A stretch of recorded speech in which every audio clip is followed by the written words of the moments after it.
Beginning with the greatest name of Allah Almighty, who is Rahman and Rahim.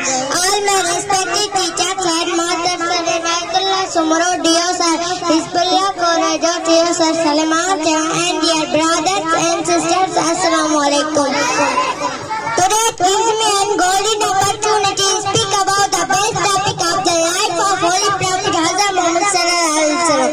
I will continue my speech with these lines of poetry. अपना मेयार जमाने से जुदा रखते हैं, अपना मेयार जमाने से जुदा रखते हैं, हम तो महबूब भी महबूब खुदा रखते हैं. Hazrat Muhammad Sallallahu Alaihi Wasallam was born in 517 AD in Mecca. His father died before he was born and he was raised first grandfather and then his uncle belonged to a poor but respected family of the Quraysh tribe.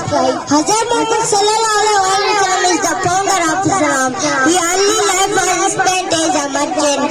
He earned a reputation as a honest and sensually acquiring the name Al-Amin, which means faithful or trustworthy. At the age of 24-year Holy Prophet, Hazrat Muhammad Sallallahu Alaihi Wasallam married to Hazrat Khadija Radhiyallahu anha, who was wealthy woman in that time.